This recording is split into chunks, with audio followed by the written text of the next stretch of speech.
안녕하세요. 지난 4월 독일 선교를 잘 다녀왔습니다. 코로나 상황 중에 독일에 도착해 보니까 어떻게 독일에 올 수 있었는지 그 이유를 알 수 있었습니다. 많은 분들이 기도로 오랫동안 함께 했기 때문에 코로나 시대임에도 불구하고 그 독일에 선교를 할 수 있었구나라는 것을 알게 되었습니다. 그리고 일정 중에도 또 우리 전주교회 형제 자매님들이 기도로 함께 하고 있다는 것도 일정 속에서 충분히 느낄 수 있었습니다. 많은 사람의 기도로 얻은 은사라는 표현이 고린도후서 1장에 있습니다. 많은 분들의 기도의 결과로 코로나 시대임에도 불구하고 독일 선교를 잘 무사히 보람 있게 이렇게 마쳤습니다. 또 점점 회복돼가는 찬양대의 모습을 보니까 더욱더 감사하게 됩니다. 우리 찬양대 분홍색 그 옷과 여기 분홍색 꽃이 너무 잘 조화돼서 더욱더 하나님이 주시는 이 봄의 그 기쁨을 느끼게 됩니다. 기도로 시작하겠습니다. 함께 기도하시겠습니다. 우리 가운데 역사하시는 거룩하신 아버지 하나님, 존재조차도 없었던 저희를 주의 능력으로 만드시고 그리스도 예수 안에서 우리를 자녀 삼아 주신 것 진심으로 감사 찬양을 드립니다.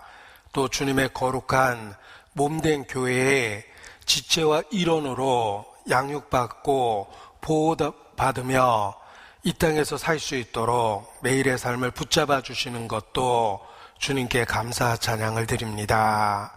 이 시간 하나님 앞에 모일 수 있도록 강권하시고 이끌어 주신 것도 주님께 감사를 드립니다. 이 땅에서의 우리의 삶이 그리스도께서 사신 목적과 같다는 것을 일깨워 주셔서 매일의 삶을 목적에 맞게 합당하게 살 수 있도록 주님 도와주시기를 주님께 기도합니다. 우리의 연약함과 무능함을 고백하고 오직 죽은 자를 살리시는 그 능력을 때마다 일마다 사모하고 의지합니다. 마른 뼈로 생기를 불어넣어 군대로 일으키신 것처럼 우리 모두를 이 시대에 주의 용사로 변화시켜 주시며 또 귀하게 사용해 주시기를 주님께 간구합니다. 또 무엇보다 아직 구원 얻지 못한 주변에 이뤄진 영혼들, 특별히 가족과 친척과 지인들의 영혼을 기억하고 주님께 기도합니다. 우리를 의의 도구로 삼으시고 전도의 수단으로 사용해 주셔서 주 예수를 믿으면 너와 내 집이 구원 얻으리라는 그 약속이 온전히 이루어질 수 있도록 축복해 주시기를 주님께 기도합니다. 또 특별히 고난당하는 자, 어려운 가운데 있는 자, 또 육신의 질병으로 투병하고 있는 모든 자를 기억해 주시고 주의 큰 긍휼과 은혜로 그 어려움으로부터 벗어날 수 있도록 이끌어 주시기를 주님께 기도합니다. 감당할 만큼의 시험을 주시고 또 피할 길을 예비하시며 겪고 있는 모든 어려움이 반드시 선이 될 수 있도록 주의 은혜를 더해 주시기를 주님께 기도합니다. 이 시간도 말씀 앞에 나와 있는 우리 각 사람 마음과 생각을 살펴주시고 치유의 손길로 함께 하시며 전과 달라질 수 있도록 주의 은혜로 이끌어 주시기를 주님께 기도합니다. 함께 하시는 주께 모든 것을 의지합니다. 오직 성령의 나타남과 능력으로 함께 하시며 하나님의 영광만을 나타내 주시고 우리 모두의 마음에 변화를 주시고 능력을 더해 주시기를 주님께 기도합니다. 주께 의지합니다. 고마우신 우리 구주 예수님 이름으로 기도합니다. 아멘. 네, 성경 열왕기상 18장 20절 21절 말씀을 보시겠습니다. 열왕기상 18장 20절 21절 547페이지입니다.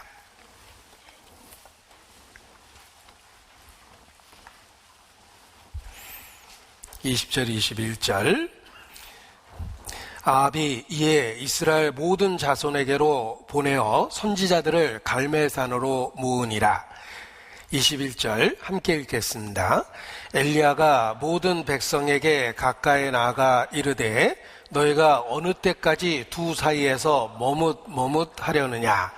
여호와가 만일 하나님이면 그를 좇고 바알이 만일 하나님이면 그를 좇을지니라 하니 백성이 한 말도 대답지 아니하는지라. 봄을 계절의 여왕이라고 부릅니다.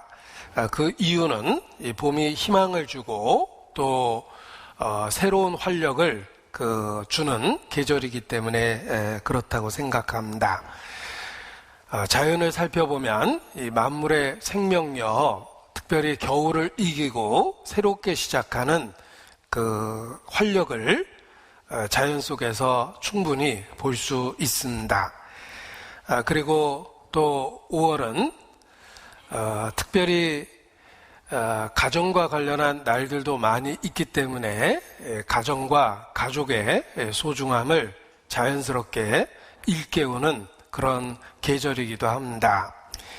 이 5월 1일은 근로자의 날이고 5일은 어린이날이며 8일은 어버이날입니다. 그리고 11일은 입양의 날이고 15일은 가정의 날, 또 스승의 날이기도 합니다. 21일은 부부의 날이며 성년의 날이고 22일은 가정 위탁의 날이고 25일은 실종 아동의 날입니다. 그리고 저 개인적으로는 5월 24일이 아내를 처음 만난 개인적으로는 국경일로 여기고 있는데 아무튼 아내를 처음 만난 날도 5월에 들어 있습니다. 자연스럽게 가족과 가정에 대한 소중함을 생각할 수밖에 없습니다. 가장 행복한 가정은 주님이 함께 하시는 임마누엘 가정임에 틀림이 없습니다. 오늘 본문의 제목은 가족을 위한 최고의 선택이라는 제목을 정해봤습니다. 인생을 선택의 연속이라고 그러는데 내 인생의 최고의 선택은 예수 그리스도를 주와 구주로 알고 믿고 섬기기로 결심한 그것임에 틀림이 없습니다. 그리고 또 내 가족을 위한 최고의 선택도 가정의 예수님을 가정의 주와 구주로 믿고 섬기는 것입니다. 인생 최고의 선택은 한마디로 예수 그리스도입니다. 개인적으로도 그러하며 가정적으로도 그러하며 또 역사적으로 살펴보면 국가적으로도 그러합니다. 국가적으로 기독교를 받아들이면서 많은 나라의 큰 변화가 유익하고 선한 쪽으로 이루어졌기 때문에 그렇습니다. 그래서 오늘 가족을 위한 최고의 선택이라는 그런 제목으로 말씀을 살펴보고자 합니다. 본문의 배경은 선지자 엘리야가 활동했던 시대입니다. 이스라엘 역사를 살펴보면 분열 왕국 시대가 있습니다. 솔로몬 사후 나라가 남유다와 북이스라엘로 분열되었습니다. 그 분열 왕국 시대에 선지자 엘리야가 활동을 했습니다. 그래서 엘리야가 활동한 시기를 살펴보면 BC 800여 년경, 지금으로부터 약 2800 년 전입니다. 분열왕국 시대에 북이스라엘에서 주로 이 선지자 엘리야가 활동을 했습니다. 본문과 관련한 그 사건은 북이스라엘의 7대 왕인 아합 왕 시대에 있었던 일입니다. 그 시대는 이스라엘이 가장 크게 하나님께 반역하고 범죄했던 시대입니다. 그 이유는 악한 왕 아합 시대였기 때문에 그렇습니다. 우리나라 역사 속에서도 악한 왕 그러면 뭐 연산군이라든지 광해군이라든지 이런 왕들의 이름을 떠올릴 수 있습니다. 이스라엘 역사 속에서도 가장 악했던 시대가 바로 아합 왕이 다스리던 그 시대입니다. 이 아합 왕은 잘못된 결혼 관계로 더욱더 악해졌습니다. 그것은 시돈, 성경에 보면 두로와 시돈 이렇게 임금 국가를 붙여서 표현하는데 이 시돈 왕국의 그 딸을 아내로 맞이했습니다. 지역적으로는 페니키아라는 지역인데 그곳이 바알 숭배지로 유명했습니다. 바알을 숭배하는, 우상을 숭배하는 페니키아의 그 왕국의 딸과 결혼했기 때문에 이 북이스라엘의 바알 왕과 바알을 숭배하는 풍습이 더욱더 많아지고 하나님으로부터 멀어질 수밖에 없었습니다. 이 아합 왕이 악해진 이유 중에 하나는 이 잘못된 결혼 관계로 우상 숭배에 빠졌기 때문에 그렇습니다. 그 아합 왕의 아내가 바로 이세벨입니다. 성경에 나오는 대표적인 성경의 악녀 그러면 이세벨 그 이름을 떠올리게 되는데 이세벨이 바로 북이스라엘의 7대 왕인 아합 왕의 부인이었습니다. 이방 나라 시돈의 공주였습니다. 정략적인 결혼을 통해서 북이스라엘에 들어왔고 그가 바알 숭배를 온 이스라엘에 퍼뜨린 것입니다. 그리고 심지어 하나님을 섬기는 선지자들을 핍박하고 수없이 많은 선지자를 죽이기도 했습니다. 그리고 개인적인 큰 그 악한 사건도 기록되어 있는데 바로 나봇의 포도원을 악한 방법으로 뺏은 것입니다. 그 당시에 이 대장동 사건처럼 아주 큰 문제가 된 그런 사건입니다. 이 나봇의 포도원을 강압적으로 또 불법적으로 이 뺏은 사건도 성경에 자세히 기록되어 있습니다. 가장 악했던 그 시대에 아합 왕 시대에 선지자 엘리야가 활동했던 것은 그 악한 그 시대에 하나님의 은혜가 더욱 크게 주어졌다는 것을 알 수 있습니다. 구약의 대표적인 선지자가 엘리야입니다. 그 엘리야가 활동했던 시대가 바로 북이스라엘의 가장 악한 그 시대였습니다. 이것은 그들을 돌이키고자 하는 그 열정을 하나님께서 보여주신 것입니다. 결코 그들을 악에 방치하지 않고 큰 긍휼과 은혜로 이끌려고 하셨던 그 하나님의 열정이 선지자 엘리야의 삶에 들어 있습니다. 구약을 대표하는 선지자 엘리야, 그가 가장 악한 시대에 활동했다는 것입니다. 이 아합 왕이 악하게 된 이유가 그 아내로 인해서 그렇게 됐다라는 성경의 직접적인 표현이 있습니다. 열왕기상 21장 25절입니다. 열왕기상 21장 25절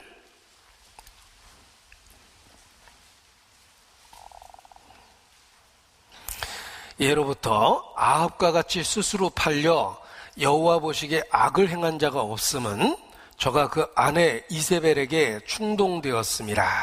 그래서 이 아합이, 악한 아합이 더 악해질 수밖에 없었던 이유 중에 하나가 그 아내 이세벨에게 끊임없이 충동되었기 때문에 그렇습니다. 그에게 휘둘림을 당했기 때문에 더욱더 큰 죄를 짓게 된 것입니다. 이 아합과 이세벨은 가장 잘못된 부부의 예입니다. 그런데 우리 개인적으로 적용해서 교훈을 얻을 수 있습니다. 나에게 있어서 이세벨이 있습니다. 악을 충동하는 이세벨이 있습니다. 내 안에 아직도 남아있는 악한 정욕, 음란, 부정, 사욕 이런 것들이 내게 있어서는 약한 이세벨과 같습니다. 우리 개인에게 누구든지 그 악을 충동하는 이세벨이 있다는 것입니다. 그것이 남아있는 본성일 수도 있고 또는 어떤 사람일 수도 있습니다. 끊임없이 악을 충동하는 그 존재가 우리 개인에게도 있다는 것입니다. 그것이 때로는 정욕이고 때로는 욕심이고 때로는 명예욕이고 여러 모습으로 나타나지만 분명한 것은 끊임없이 악을 충동하는 이세벨과 같은 존재가 내 삶에도 있다는 것입니다. 이 성경에 표시하고 에베소서 5장 3절을 보겠습니다. 에베소서 5장 3절. 여기 근본적인 죄 세 가지를 언급하고 계십니다. 음행과 온갖 더러운 것과 탐욕은 너희 중에서 그 이름이라도 부르지 마라. 이는 성도의 마땅한 바니라. 자, 음행과 온갖 더러운 것과 탐욕. 우리 평생 우리를 악으로 충동하는 그런 존재임에 틀림이 없습니다. 아합에게 있는 이세벨과 같이 우리 속에 이세벨과 같은 존재가 있습니다. 음행과 온갖 더러운 것과 탐욕입니다. 이것이 평생 우리를 악에 대해서 이렇게 충동질하는 존재입니다. 에베소서 5장 3절인데 비슷한 말씀이 골로새서 3장 5절에 있습니다. 3장 5절 거꾸로 한번 보죠. 골로새서 3장 5절.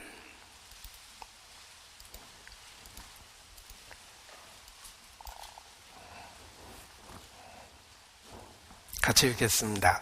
그러므로 땅에 있는 지체를 죽이라.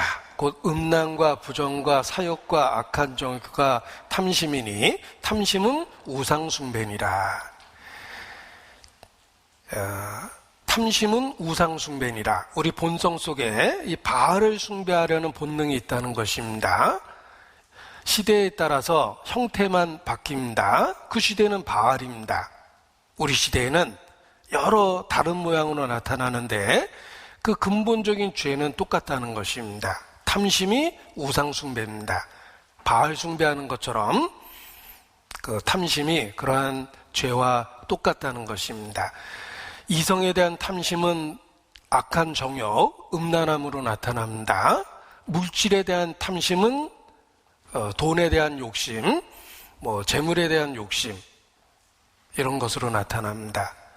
그리고 또 명예욕에 대한 탐심도 우리의 삶을 망가뜨립니다. 그래서 여러 종류의 탐심이 우리 본능 속에 있는데 그런 모습이 우상 숭배하는 것과 같은 근본적인 죄라는 것입니다. 그래서 우리에게도 이세벨이 있다.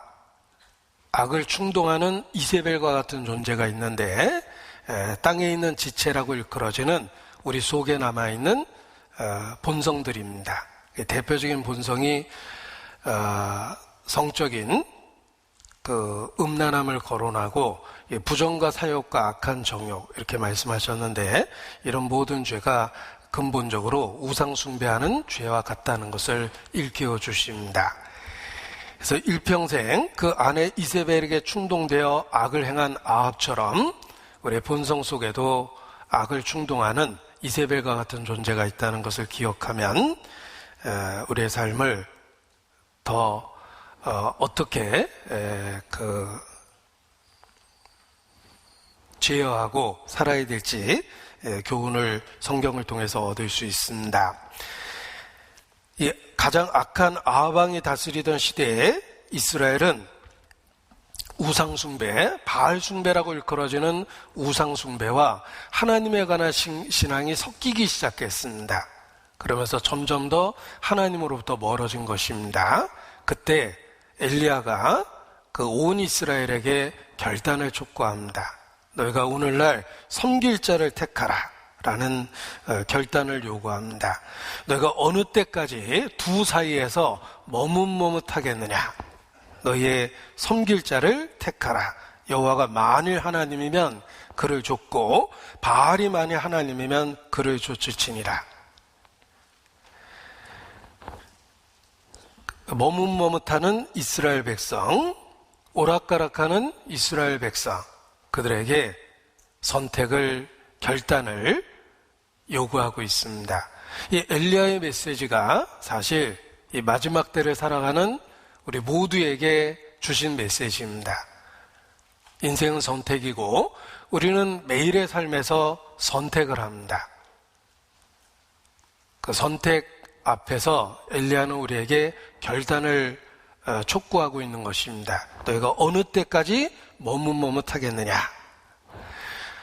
성경을 살펴보면 모두 선택에 대한 이야기라는 것을 알 수가 있습니다. 구별과 분리, 그리고 선택에 대한 이야기입니다. 하나님의 역사가 그러합니다. 창조의 사실도 빛과 어둠을 구별하고 땅과 바다를 구별하고 공중의 새와 땅의 짐승을 구별하고 구별과 분리에 대한 이야기입니다. 인생은 근본적인 두 가지 사이에 선택이 있다는 것입니다.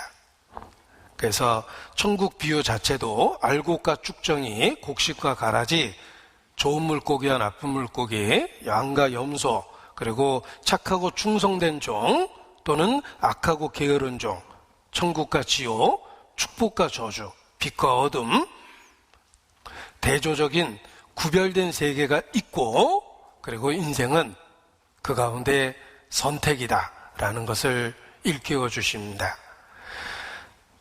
인간을 처음 지으셨을 때 에덴 동산에 두셨고 에덴 동산 중앙에도 생명나무와 먹으면 정령 죽으리라 강하게 경고했던 선악과가 있었습니다. 두 개의 구별된 세계가 있고 인생은 선택 가운데 있다는 것입니다. 그 선택의 기회를 우리는 자유의지, 인간에게 주신 자유의지가 있다라고 이렇게 표현하는 것입니다. 올바른 선택이 필요합니다. 엘리야의 결단을 촉구하는 메시지가 바로 매 순간 우리 모두에게 올바른 선택을 해야 한다는 그런 교훈이기도 합니다. 너희가 어느 때까지 머뭇머뭇하겠느냐. 섬길 자를 택하라. 그런데 이러한 결단을 촉구하는 엘리야 앞에 백성들은 침묵했습니다. 백성이 한 말도 대답지 아니하는지라 아직 결정을 못하고 있는 겁니다. 그들의 우유부단한 상태를 이렇게 표현했습니다. 이 미지근한 것, 어중간한 것, 이것이 마지막 시대의 최고의 문제입니다. 마지막 시대를 라오디게아 교회의 모습으로 표현했는데 차지도 않고 덥지도 않다 이렇게 표현하셨습니다. 미지근한 것입니다. 이것도 아니고 저것도 아닌 것입니다. 회색 분자입니다. 우왕좌왕하고 있습니다. 그것이 이 마지막 시대의 모습이며 이 마지막 시대를 살고 있는 우리 모두에게 이 엘리야의 결단을 촉구하는 메시지가 필요한 것입니다. 너희가 어느 때까지 머뭇머뭇 하겠느냐. 우리 이솝 우화 중에 박쥐에 대한 이야기가 있습니다. 어린 시절 너무 재밌게 들었기 때문에 한 번 듣고 평생 기억하고 있습니다. 이 새의 나라와 땅에 있는 짐승의 나라가 전쟁이 일어났습니다. 그래서 치열하게 싸우고 있는 그때 이 박쥐가 새가 이길 것 같으면 나도 날개가 있으니까 새라고 주장해서 새 편이 되고 땅에 짐승이 이길 것 같으면 나도 이렇게 발톱이 있고 이빨이 있는 짐승이다 라고 주장하며 짐승 편에 섭니다. 그래서 한때는 새 편에 섰다가 한때는 짐승편에 섰다 왔다 갔다 하다가 드디어 전쟁이 끝나니까 문제가 생겼습니다. 이제는 새라고 주장할 수도 없고 짐승이라고 주장할 수 없는 존재가 됐습니다.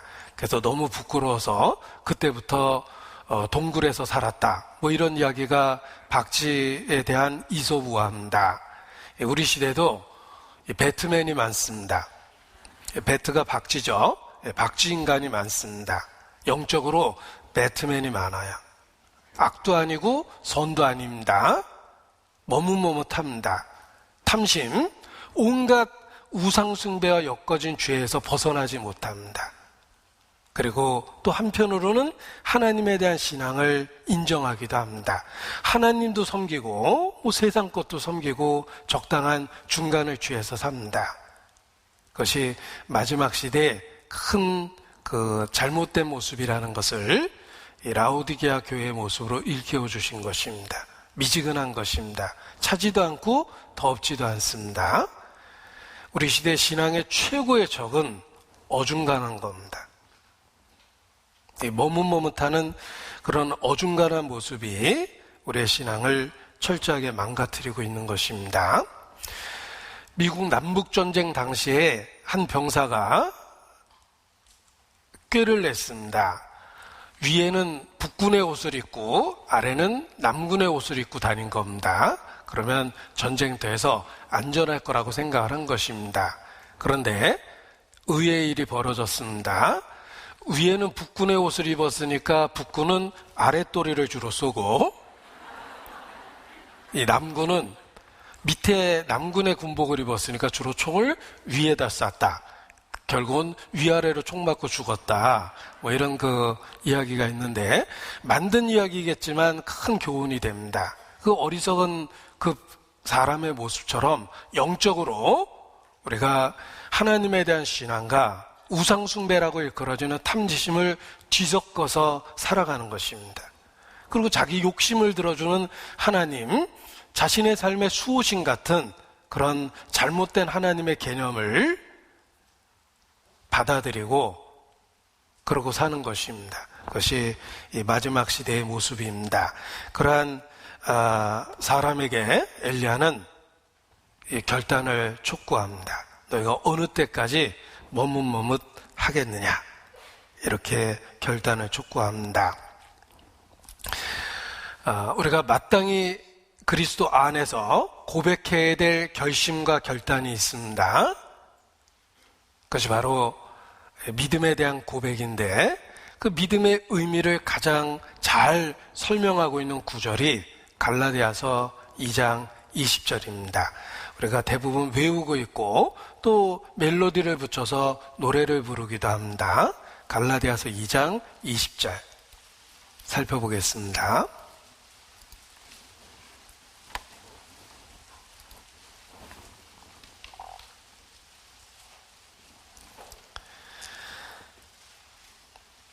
너희가 어느 때까지 두 사이에서 머뭇머뭇하겠느냐, 결단을 촉구하는 엘리야 앞에 이스라엘 백성은 침묵했습니다. 그러나 그리스도인은 그 결단을 촉구하는 엘리야의 질문 앞에 마땅히 갈라디아서 2장 20절로 개인의 신앙을 고백해야 됩니다. 우리 자신의 고백으로 갈라디아서 2장 20절을 같이 읽겠습니다. 내가 그리스도와 함께 십자가에 못 박혔나니 그런즉 이제는 내가 산 것이 아니요 오직 내 안에 그리스도께서 사신 것이라. 이제 내가 육체 가운데 사는 것은 나를 사랑하사 나를 위하여 자기 몸을 버리신 하나님의 아들을 믿는 믿음 안에서 사는 것이라. 이러한 바울의 고백이 그리스도 안에서 나의 고백이 되어야 합니다. 모든 성도의 고백입니다. 내가 그리스도와 함께 십자가에 못 박혔다. 더 이상 머뭇머뭇해서는 안 됩니다. 믿음은 결단과 결심을 의미합니다. 이제는 내가 산 것이 아니라 내 안에 그리스도께서 사는 것이라. 이것이 믿음입니다. 이러한 믿음이 엘리야 선지자의 질문 앞에 이 성도가 마땅히 해야 될 고백이라는 것입니다. 너가 어느 때까지 머뭇머뭇하겠느냐? 우리는 그리스도 안에서 이젠 내가 산 것이 아니요 자신의 삶에 대한 사망을 선포하고 이제는 믿음 안에서 살겠다라는 고백을 하는 것이 마땅한 것입니다. 이 로마서 14장 8절 9절 같은 의미입니다. 로마서 14장 8절 9절입니다. 9절 이를 위하여 그리스도께서 죽었다가 다시 살으셨으니 예수님의 죽음과 부활을 믿습니다. 자, 우리는 예수님의 죽음과 부활을 믿습니다. 그 예수님의 죽음과 부활이 믿는 자에게 어떤 의미를 주는가?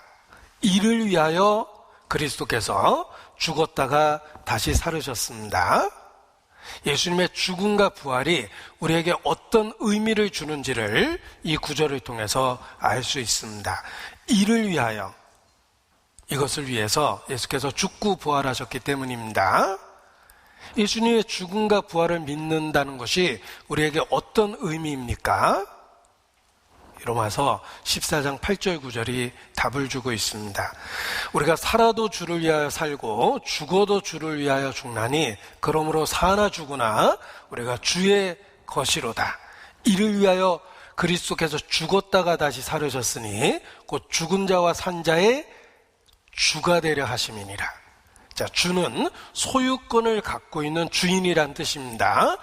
예수께서 죽고 부활하셨습니다. 그것을 믿는다라고 고백할 때 우리는 우리의 소유권을 예수님께 완전하게 넘겨주는 것입니다. 나는 믿습니다. 나는 예수께서 그리스도이심을 믿습니다. 예수님은 나를 위하여 죽고 부활하셨습니다. 왜냐하면 나의 주가 되고자 하셨기 때문입니다. 주는 주인이란 뜻이며 나의 소유권을 갖기 위해서 죽고 부활하신 것입니다. 따라서 내가 예수님을 그리스도라고 고백하면 그 의미는 예수님은 나의 주인이 되셨다는 뜻입니다. 나를 값을 주고 사셨습니다. 따라서 우리 중에 누구든지, 신앙을 고백하는 누구든지 우리 자신이 이제는 더 이상 나의 것이 아니라는 사실을 받아들여야 됩니다. 우리가 살아도 주를 위하여 살고 죽어도 주를 위하여 죽나니 그러므로 사나 죽으나 우리가 주의 것이로다. 믿음의 의미가 그런 의미입니다. 나는 예수님이 죽고 부활하심을 믿는다라고 고백할 때 그 의미는 예수께서 나의 주가 되셨다는 것입니다. 주는 나에 대한 소유권을 완전하게 갖고 계신 것입니다. 따라서 우리는 믿음 안에서 똑같이 고백해야 됩니다. 우리 중에 누구든지 자기를 위하여 사는 자가 없고 자기를 위하여 죽는 자도 없도다. 우리가 사나 죽으나 주의 것이로다. 성령이 내게 오셨을 때 그 사실을 일깨워 준 것입니다. 성령이 내 안에 오신 것은 소유권에 대한 인치심입니다. 소유권이 이전됐을 때 그 소유자의 것이라는 걸 표시하기 위해서 도장을 칩니다. 양이라면 주인의 이름이 새겨져 있는 것을 몸에다 표시해서 지워지지 않게 합니다. 성령이 인쳤다는 뜻이 그런 뜻입니다. 성령이 오셔서 믿음을 고백한 우리의 소유권을 주님의 것으로 확증을 한 겁니다.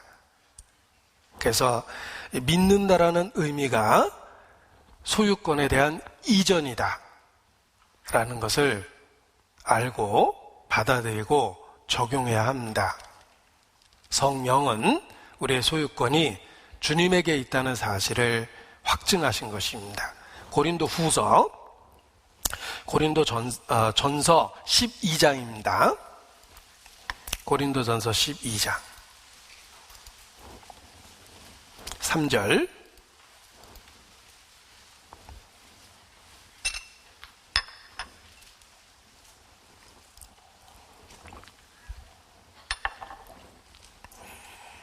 고린도전서 12장 3절 그러므로 내가 너희에게 알게 하노니 하나님의 영으로 말하는 자는 누구든지 예수를 저주할 자라 하지 않고 또 성령으로 아니하고는 누구든지 예수를 주시라 할 수 없느니라. 자, 성령으로 아니하고는 누구든지 예수를 그리스도라고 할 수 없다라고 한 게 아닙니다. 주라고 그랬죠. 예수님이 그리스도라는 사실은 사람들이 알고 쉽게 받아들입니다. 그런데 성령이 오셔야지만 확실하게 그 소유권이 주님에게 있다는 것을 확증하고 받아들이게 됩니다. 성령이 우리 안에 우리의 소유권이 주님에게 있다는 것을 확증하고 온전케 하기 때문에 그렇습니다.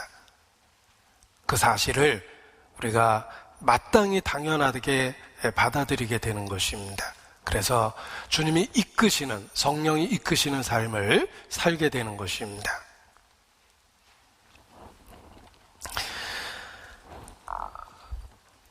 어떤 사람이 아주 비싼 이 자가용을 준비를 했습니다.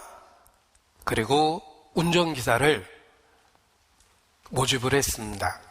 자, 그 운전기사는 이 주인의 자가용을 주인을 위해서 운전하는 사람입니다.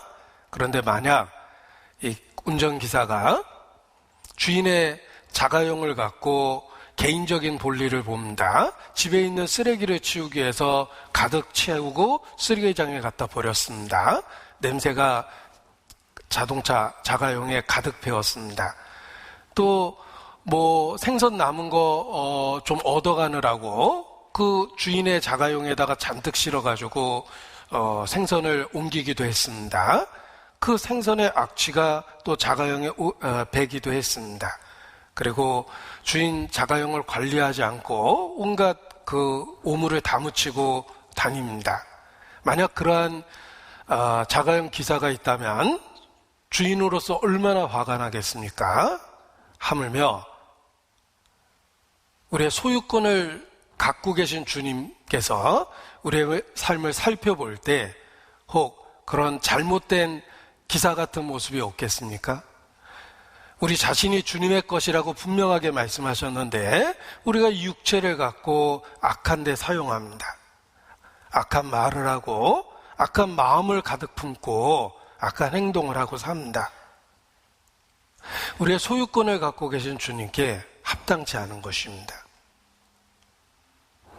이 믿음은 우리의 소유권이 주님께 있다는 것을 받아들이는 것입니다. 성령은 우리 마음에 예수님이 완전한 주인이시라는 것을 온전하게 인식시킵니다. 그래서 삶의 변화가 일어나는 것입니다. 찬송의 가사입니다.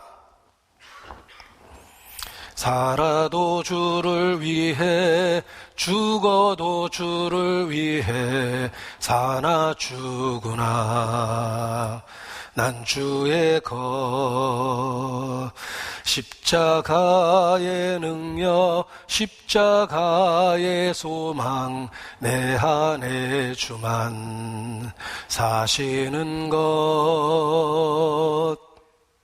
제가 그 가사를 이렇게 반복해 부르면서 묵상해 봤습니다. 십자가의 능력, 십자가의 소망. 십자가의 능력이 무엇입니까?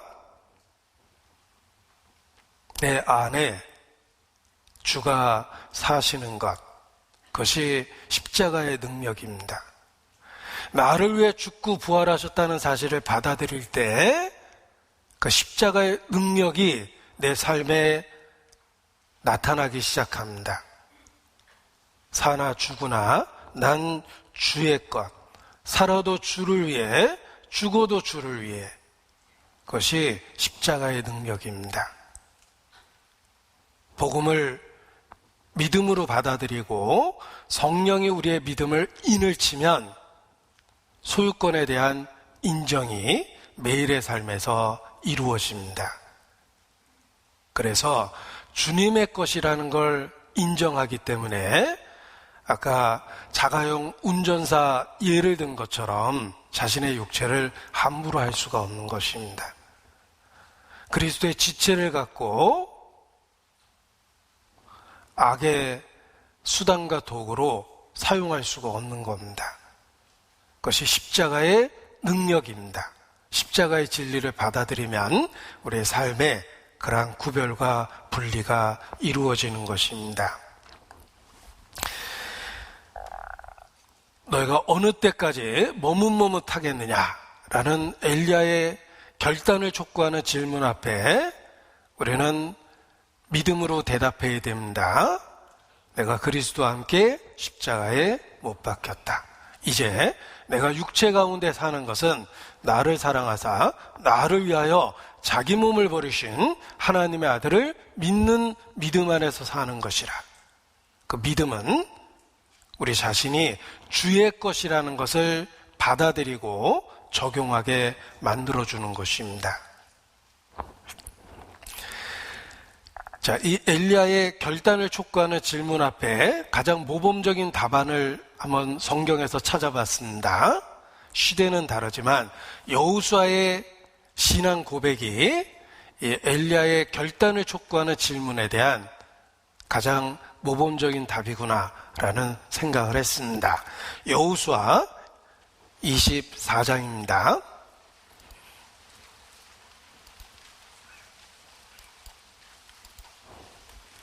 15절.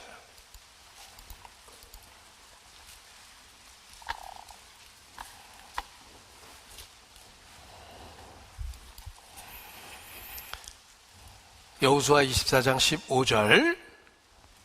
결단을 촉구하는 질문 앞에 우리 모두의 대답이 돼야 될 것입니다. 오직 나와 내 집은 여호와를 섬기겠노라. 15절 같이 읽겠습니다. 만일 여호와를 섬기는 것이 너희에게 좋지 않게 보이거든 너희 열조가 강 저편에서 섬기던 신이든지 혹 너희의 거하는 땅 아모리 사람의 신이든지 너희의 섬길 자를 오늘날 택하라. 오직 나와 내 집은 여호와를 섬기겠노라. 자, 결단을 촉구하는 질문을 듣게 되면 우리 양심 속에서 듣게 됩니다. 우리는 여호수아와 더불어 같은 고백을 해야 됩니다. 오직 나와 내 집은 여호와를 섬기겠다. 이것입니다. 자, 인생을 ABCD라고 그럽니다. A, 인생이 무엇일까? B, birth, 출생입니다. 출생과 D, death, 죽음입니다.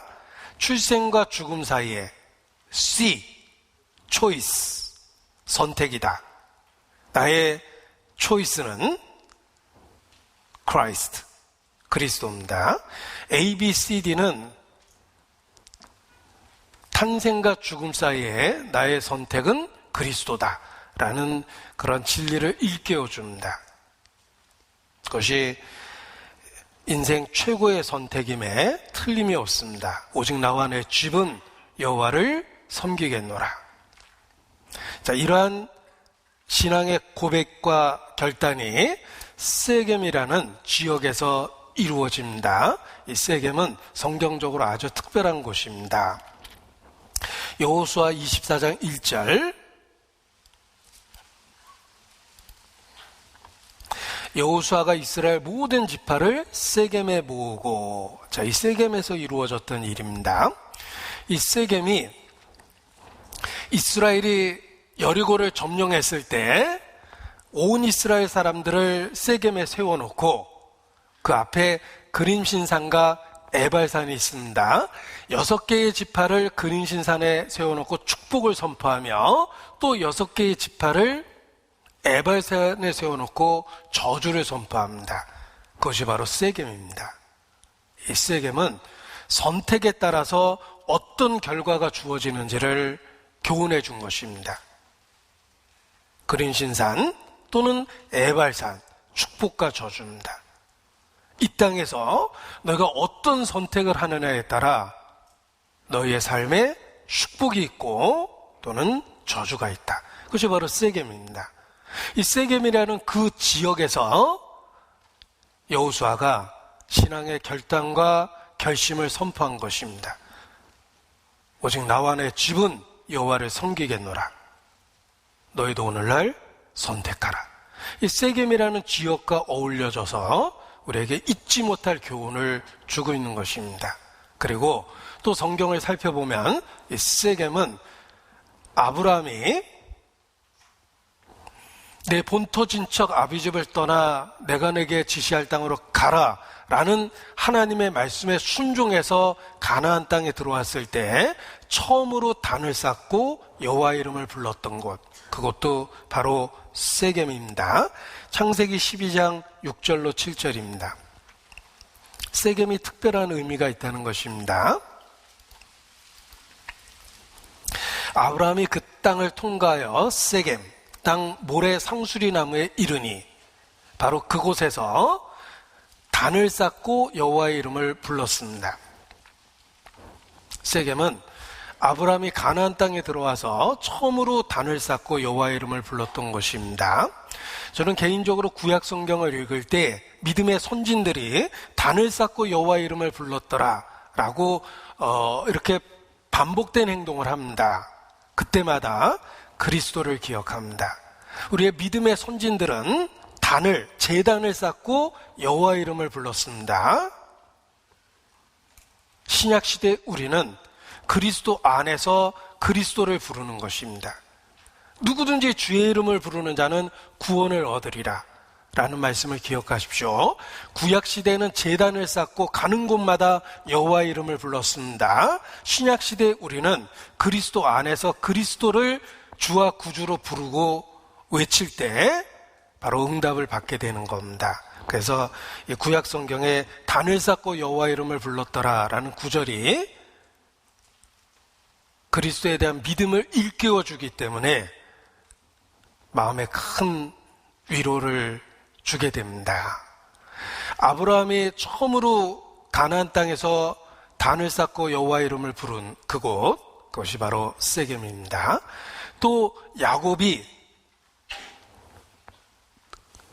20여 년 만에 외삼촌 라반의 집에서 다시 약속의 땅으로 돌아오게 됩니다. 돌아와서 우상을 다 땅에 묻어버리고 새로운 출발을 합니다. 그곳이 바로 세겜입니다. 그래서 이 세겜이 아주 특별한 의미가 있다는 것입니다. 창세기 35장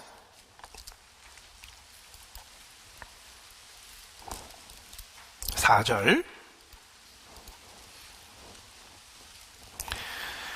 창세기 35장 4절. 그들이 자기 손에 있는 모든 이방 신상과 자기 귀에 있는 고리를 야곱에게 주는지라. 야곱이 그것들을 세겜 근처 상수리 나무 아래 묻고 그들이 발행하였으나. 자, 새로운 출발. 그동안 20여 년 타협됐던 그 우상 숭배의 잔재들을 땅에다 묻어버렸습니다. 땅에다 묻어버리고 새롭게 출발합니다. 그것이 바로 세겜이에요. 그래서 이 세겜에서 여호수아가 신앙을 고백한 것은 특별한 의미가 있다는 것입니다.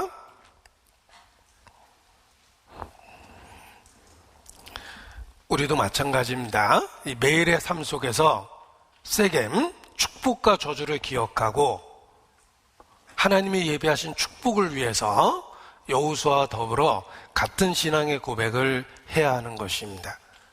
오직 나와 내 집은 여호와를 섬기겠노라. 자, 이 결단과 결심을 하나님은 축복하십니다. 그래서 여호수아가 믿음의 사람으로 일생을 마칠 수 있었습니다. 하나님은 우리의 의지와 결심과 결단을 축복하십니다. 제가 개인적으로 묵상하면서 지금 드렸던 말씀이 새롭게 크게 마음에 교훈이 됐습니다. 하나님은 우리의 의지와 결심과 결단을 축복하십니다. 우리는 연약해서 그 결단과 결심을 이룰 능력이 없는데 우리가 결단하고 결심하면 하나님은 그 출발을 축복하셔서 그것을 이룰 수 있도록 하나님이 능력을 주십니다. 베드로는 내가 주와 함께 죽을지언정 주를 결코 부인하지 않겠나이다. 결단하고 결심했지만 처절하게 무너졌습니다. 닭이 2번 울기 전에 예수님을 3번이나 부인했습니다. 거기까지만 기억하시면 안 됩니다. 결과적으로 하나님은 그에게 은혜를 주셔서 그의 결단과 결심이 이루어질 수 있도록 만들어 주셨습니다. 베드로는 죽기까지 주님을 따라갔습니다. 첫 번째는 실패했지만, 자기의 힘으로 하려고 했을 땐 실패했지만, 부활하신 주님이 함께 하실 때 내가 주와 함께 죽을지언정 주를 결코 부인하지 않겠다라는 그의 결단과 결심을 이룰 수 있도록 주님이 함께 해주셨습니다. 우리가 해야 할 것은, 우리는 능력이 없지만, 이룰 수 있는 능력이 없지만 결심하고 결단해야 됩니다. 그러면 그걸 이룰 수 있는 능력을 주님께서 축복하시고 베풀어 주시는 것입니다. 찬송의 가사입니다. 당신께 드릴 것은 사모하는 이 마음뿐, 이 생명도 달라시면 십자가에 놓겠으니. 그 가사의 앞부분에는 참 우울하고 비참한 가사가 들어있습니다.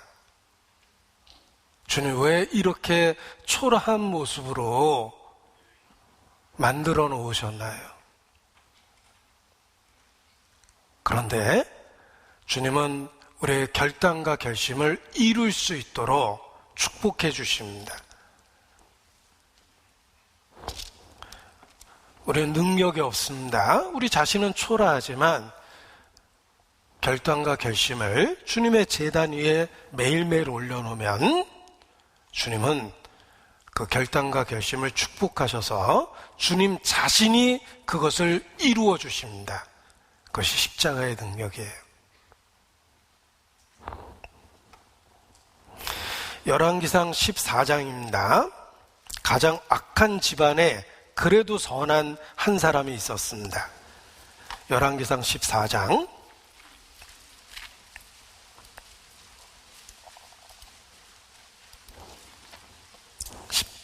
열왕기상 14장 3절입니다. 열왕기상 14장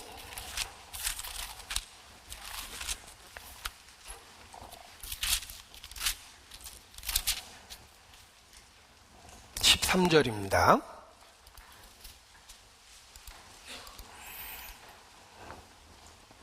이게 여로보암의 아들 이야기입니다. 14장 1절에 보면 그때 여로보암의 아들 아비야가 병든지라. 여로보암은 악한 왕입니다. 그 악한 왕에게 선한 아들이 하나 있었습니다. 그 아들이 병이 들었습니다. 그 집안에 유일하게 선한 아들입니다. 그런데 그 아들이 병이 들었습니다. 결과적으로는 죽습니다. 그런데 그 죽음이 특별한 은혜였어요. 왜냐하면 그 집안의 온갖 악에 연루되지 않도록 하나님이 축복하시고 지켜준 겁니다. 그 악한 집안에 유일하게 선한 아들, 그 아들을 축복하신 이유가 있습니다. 13절입니다. 온 이스라엘이 저를 위하여 슬퍼하며 장사하려니와 여로보암에 속한 자는 오직 이 아이만 묘실에 들어가리니 이는 여로보암 집 가운데서 저가 이스라엘 하나님 여호와를 향하여 선한 뜻을 품었습니다. 하나님 그 중심을 보셨습니다. 그 악한 집안에 유일하게 선한 한 아이를 보았습니다. 그가 선한 뜻을 펼칠 수 있는 환경과 상황은 주어지지 않았습니다. 그에게 왕권이 없죠. 권력이 없었습니다. 단지 선한 뜻을 품고 있었을 뿐입니다. 그러나 하나님은 그 선한 뜻을 보시고 축복하시고 구별시켜 주신 겁니다. 지금도 그렇습니다. 우리가 하나님 앞에 선한 뜻을 매일의 삶 속에서 결단하고 품어야 됩니다. 그때 하나님이 그 선한 결단과 결심을 축복하셔서 하나님의 능력으로 그것을 이루어 주십니다. 여호수아는 오직 나와 내 집은 여호와를 섬기겠다라고 결단하고 결심합니다. 그리고 그 결단과 결심 그대로 그는 믿음의 반열에 섰습니다. 그것을 이루신 분은 바로 하나님 자신이십니다.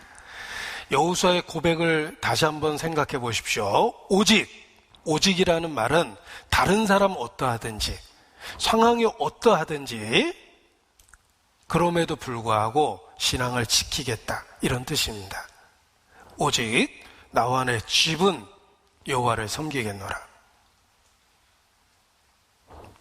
그리고 여호수아는 내가 여호와를 섬기겠다라는 단독적인 신앙 고백을 한 것이 아니라 자신의 고백 속에 가족을 묶었습니다. 나와 내 집은 여호와를 섬기겠다.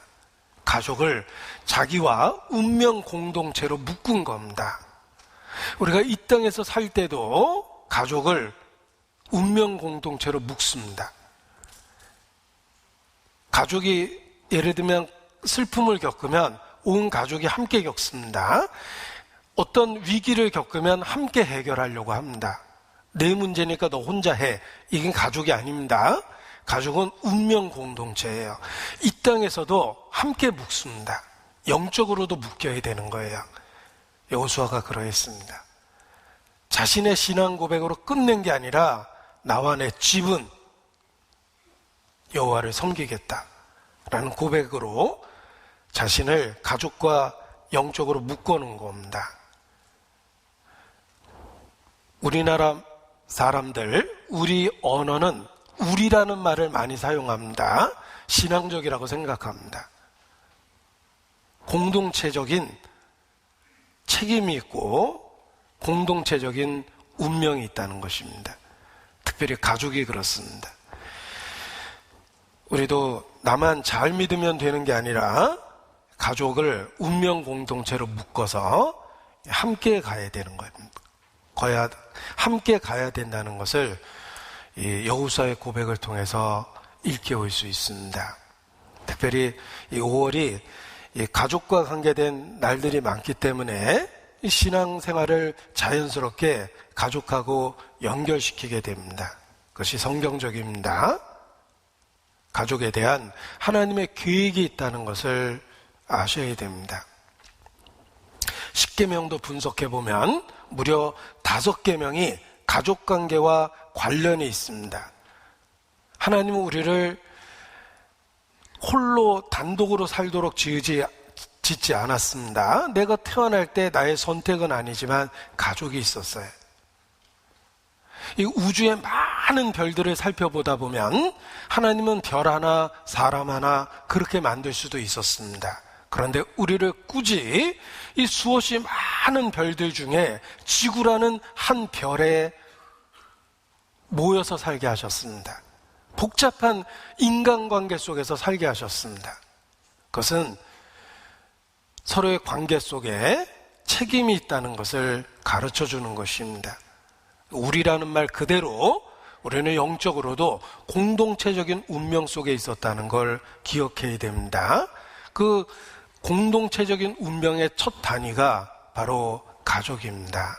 나의 선택은 아니었지만 태어나 보니까 가족이 있었어요. 아버지가 있었고 어머니가 있었고 관계된 가족관계가 있었습니다. 그리고 같은 부모 아래 형제 자매가 생겼습니다. 그 가족에 대한 하나님의 계획이 있다는 것을 기억하셔야 됩니다.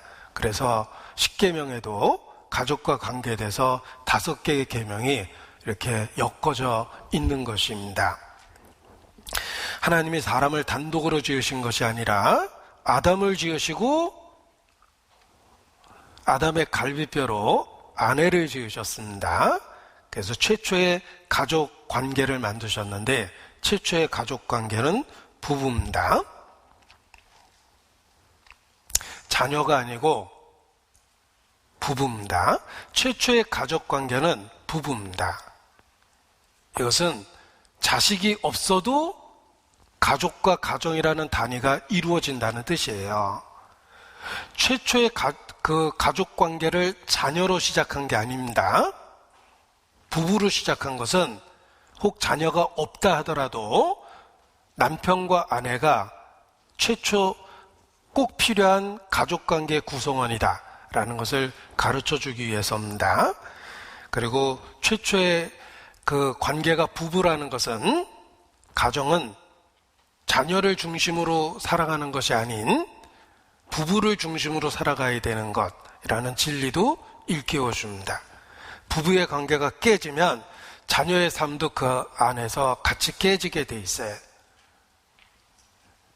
최초의 단위가 부부라는 것은 부부 중심이 돼서 가정에 그 여러 가지 일이 이루어져야 될 것을 가르쳐 주는 것입니다. 우리가 혹 살다 보면 자녀 때문에 부부관계가 깨지는 경우가 있습니다.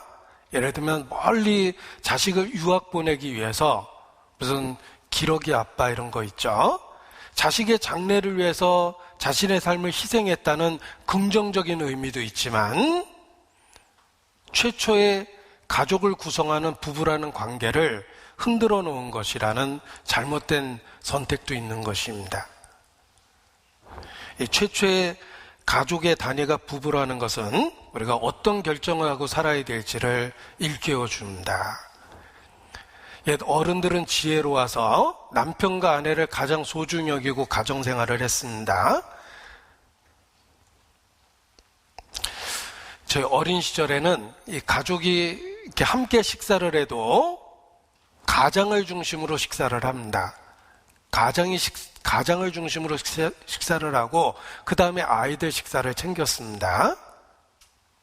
그런데 요즘에는 외식을 해도 메뉴를 아빠가 정하는 게 아니라 아이들이 정합니다. 아이들 메뉴에 맞추죠. 언제부턴가 부부의 관계가 깨지고 그 중심에 자녀가 들어온 겁니다. 이 부부 중심의 가정을 이룰 때 자녀들도 그 안에서 안정된 삶을 살 수가 있는 것입니다. 그리고 가족이 운명 공동체라는 사실을 늘 기억을 하셔야 됩니다. 축복과 저주가 한 단위로 이루어지는 경우가 많습니다. 예를 들면 아브라함을 축복하실 때 아브라함을 복의 근원으로 삼아서 아브라함의 친족과 가족 전체가 축복을 받았습니다. 노아를 구원하실 때 가족은 운명 공동체라고 그랬죠? 노아 단독으로만 구원해 주신 게 아닙니다. 그렇다면 구원의 방주 안에서 무슨 기쁨이 있겠습니까? 하나님은 노아를 부르실 때 노아와 그의 가족을 부르셨습니다. 또 아브라함의 중보 기도를 통해서 롯을 소돔 고모라에서 건지실 때 롯, 너만 나와 하고 은밀하게 이끄신 것이 아니라 내게 속한 자가 또 있느냐라고 물어보시며 은혜를 가족에게 확장시켜 주셨습니다. 이것이 하나님의 뜻입니다. 가족은 나의 선택이 아닙니다. 하나님이 주신 것입니다. 영적으로도 가족은 운명 공동체로 묶어놓은 거예요. 그래서 신앙의 고백도 가족이라는 그 단위를 기억하고 신앙의 결단과 결심을 해야 하는 것입니다. 혹 저주를 받을 때에도 예를 들면 고라가 멸망할 때 고라에게 속한 자들이 함께 멸망하고 아간이 멸망할 때 아간에게 속한 자들도 함께 멸망합니다. 축복도 운명 공동체로 주시고 이 저주도 또한 그렇게 하셨습니다. 그래서 우리가 결코 홀로 신앙생활하는 것이 아니라는 진리를 일깨워 주신 것입니다. 사무엘하 보겠습니다. 6장입니다. 사무엘하 6장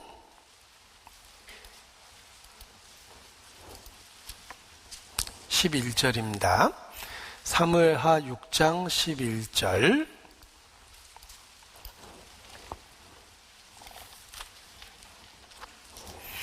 여호와의 궤가 가드 사람 오벳 에돔의 집에 석 달을 있었는데 여호와께서 오벳 에돔과 그 온 집에 복을 주시니라. 오벳 에돔에게만 준 것이 아니라 오벳 에돔과 관계된 모든 것, 첫 번째 가족 관계, 인간 관계에 축복을 주시고 또 오벳 에돔의 삶과 관계된 여러 가지 일들, 의식주와 관계된 모든 것들, 이런 것들에 대한 축복도 더해 주신 것입니다. 그래서 축복할 때도 이 가족을 공동체로 묶어서 축복하시고 또 형벌을 주실 때에도 묶어서 형벌 하셨다는 사실을 알 수가 있습니다. 우리가 신앙생활을 올바로 해야 되는 이유가 자기를 위하여, 그리고 또 있습니다. 온 양떼를 위하여 삼가해야 됩니다. 그 온 양떼를 위하여라고 했을 때 작게는 가족입니다. 그리고 이웃이며 지인들이며 크게는 국가며 크게는 인류입니다. 그래서 자기와 또 온 양떼를 위하여 삼가라라고 이야기했을 때 우리의 신앙생활이 공동체적인 책임이 있다는 것을 가르쳐 주는 것입니다. 어떤 그 봉사활동을 하는 의사분을 만난 적이 있는데 크리스찬이 아니었습니다. 근데 무슨 동기로 평생 봉사활동을 하고 계십니까? 라고 물어봤더니 대답이 분명했습니다. 제가 좋은 일을 하면 내 자식들이 복을 받을 거기 때문에 자기는 평생 좋은 일을 하기로 결심했고 실천하고 있다. 크리스찬이 아닙니다. 그의 선행의 동기는 그냥 자식 잘 되라고 해요. 안 믿는 사람도 그런 마음이 있습니다. 성경을 읽는 우리는 어떠합니까? 우리의 순종에 가족도 들어있다는 사실을 기억해 보십시오. 자기를 위해서뿐만 아니라 또 내게 속해 있는 그 운명 공동체, 가족을 위해서도 올바른 선택을 하고 살아야 되는 것입니다. 제가 시간을 절약하기 위해서 여기 화면을 통해서 몇 구절 찾아드리겠습니다. 신명기 4장 40절. 오늘 내가 내게 명하는 여호와의 규례와 명령을 지키라. 너와 내 후손이 복을 받아 내 하나님 여호와께서 내게 주시는 땅에서 한없이 오래 살리라. 순종의 결과는 너와 내 후손이 복을 받을 것이다. 신명기 12장 25절. 너는 피를 먹지 말라. 내가 이같이 여호와께서 의롭게 여기시는 일을 행하면 너와 내 후손이 복을 누리리라. 시편 37편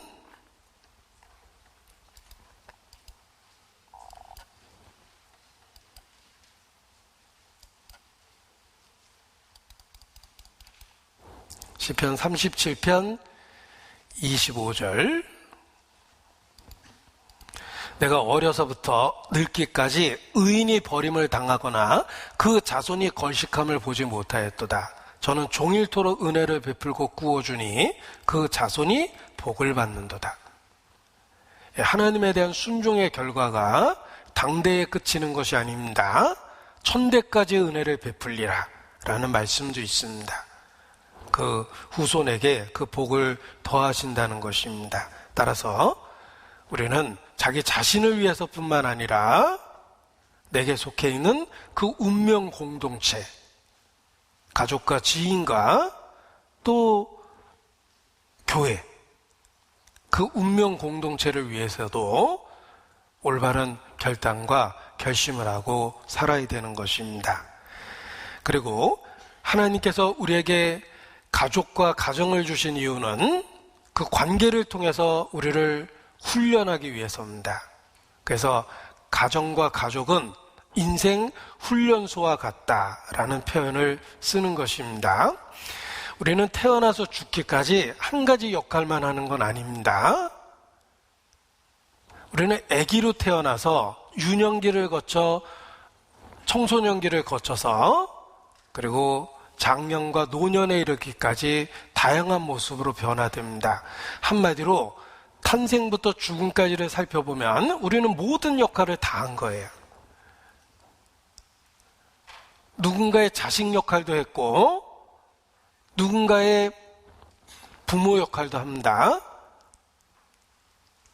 누군가의 손자였고 손녀였죠.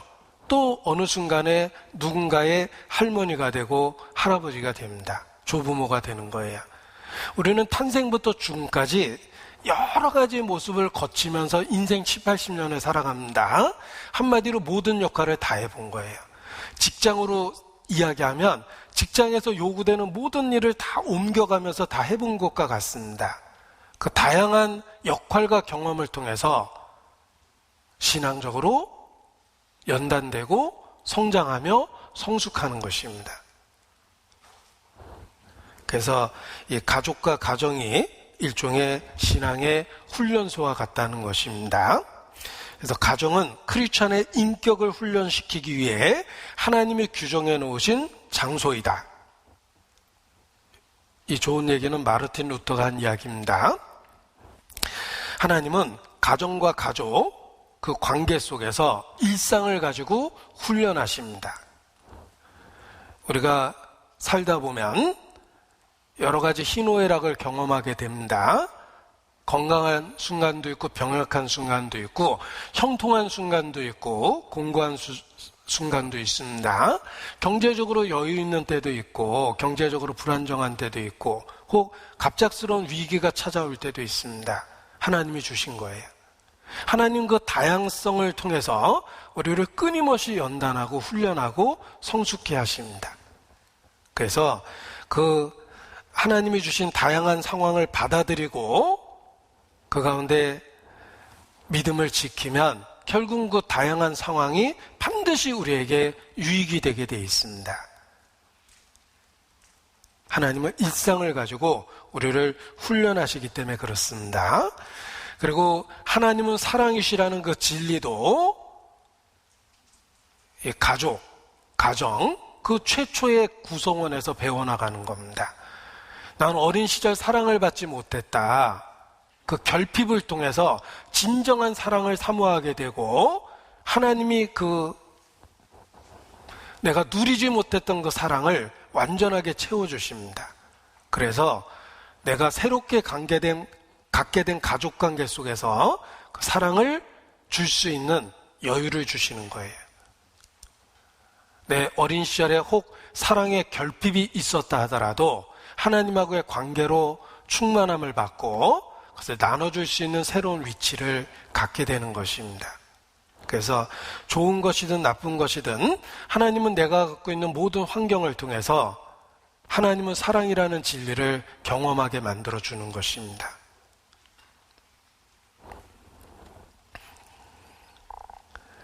우리는 본능적으로 자기 자신에 대한 애착이 있습니다.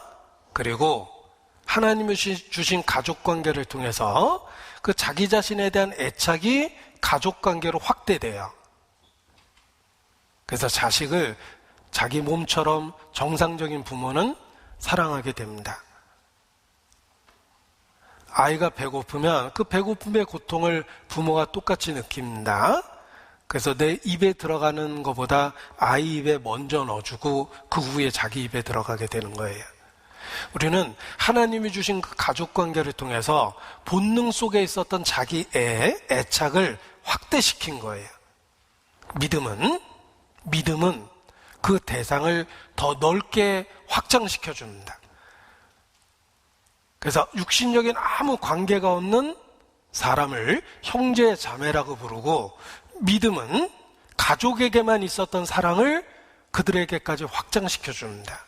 그리고 믿음의 성장은 심지어 아무 연고가 없는 사람에게도 사랑을 확대시켜 주며 그리고 믿음의 성숙된 결과 심지어 원수조차에게도 사랑을 줄 수 있는 마음을 갖게 되는 것입니다. 그러한 사랑의 확장은 시작이 자기 애에서 출발했지만 가족이라는 관계를 통해서 연습하고 훈련하고 그리고 결국 이웃을 향해서 나가게 되는 것입니다. 자기를 사랑하지 않는 자는 가족도 사랑할 수가 없습니다. 다 나에게 짐이고 나한테 고통을 주는 존재처럼 여겨집니다. 내 자신을 사랑하지 않으면 가족도 그렇게 여겨지는 거예요. 다 내게 고통을 주는 존재, 내 짐처럼 여겨집니다. 이웃에 대한 사랑도 없죠. 자기하고 다른 사람을 적으로 간주하고 분노 속에서 삽니다. 그러나 하나님이 복음을 통해서 나 같은 사람을 어떻게 사랑하신지를 보여줄 때 비로소 그 사랑을 받고 내 자신을 사랑하게 됩니다. 형편없는 나를 받아주셨다는 복음의 진리 때문에 내 자신을 사랑하게 돼요. 형편없지만. 그리고 하나님 앞에 더 이상 나를 꾸미려고 하는 마음이 없습니다. 십자가로 나를 받아주셨기 때문에 나는 언제든지 내가 얼마나 비참한지 고백만 하면 하나님은 기꺼이 나를 받아줍니다. 더 이상 나를 꾸밀 필요도 없고 과장할 필요도 없고 내가 다른 사람들에게 옳게 보이려고 위선을 떨 필요도 없습니다. 그냥 내가 얼마나 비참한 형편없는 죄인인지만 고백하면 십자가는 나를 있는 모습 그대로 받아준다. 그 십자가 때문에 비로소 내 자신을 용납하고 사랑하는 마음이 생기는 겁니다. 그리고 그 사랑으로 가족을 다시 보면 예전에 본능적으로 사랑했던 수준의 사랑이 아니라 십자가의 관계를 통해서 깨닫게 된 그 사랑으로 가족을 정말 거짓없이 사랑하게 됩니다. 그리고 믿음은 그 대상을 확대시켜서 내가 믿는 예수님을 함께 주와 구주로 고백하는 사람들에게까지 확장돼서 아무 망설임 없이 형제님, 자매님처럼 여겨지고 그리고 나보다 연세가 많은 분들을 대할 때는 내 아버지, 내 어머니처럼 여겨지게 돼서 사랑을 베풀게 되는 것입니다.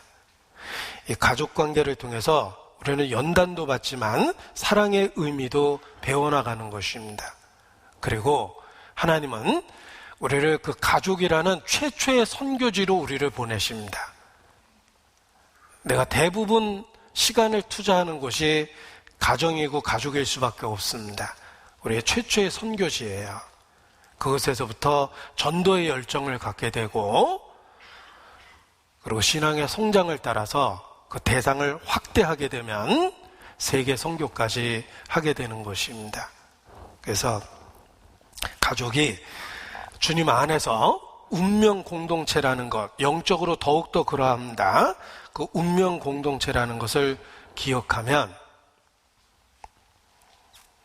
우리가 매일의 삶 속에서 오직 나는 여호와를 섬기겠노라라는 고백과 더불어 나와 내 집은 오직 여호와를 섬기겠다라는 그런 가족에 대한 그 신앙 고백도 함께 되는 것입니다. 그래서 내 인생의 최고의 선택은 예수님을 주와 구주로 섬기는 것, 그것이 인생의 최고의 선택이었던 것처럼 내 가정에도 가장은 주님이시고 내 인생의 주인이 되신 것처럼 내 가정에도 주님이 주인이시라는 것, 가장이시라는 것을 받아들이고 그리고 그 가정생활을 하게 됩니다. 우리 개인에게 누구든지 하나님은 가정이라는 작은 단위를 주시고 가족이라는 소중한 존재를 주십니다. 그것을 통해서 믿음으로 관계를 확장해서 사랑을 더 넓게 펼칠 수 있는 그 교훈을 주시고 동기를 주시는 것입니다. 오늘 말씀을 조금 짧게 끝내고 독일 선교와 관련한 그 영상을 이렇게 함께 보려고 합니다. 그래서 찬송 후에 그 독일 선교 영상을 보고 그리고 광고 말씀이 있겠습니다. 같이 기도하시겠습니다. 아버지 하나님,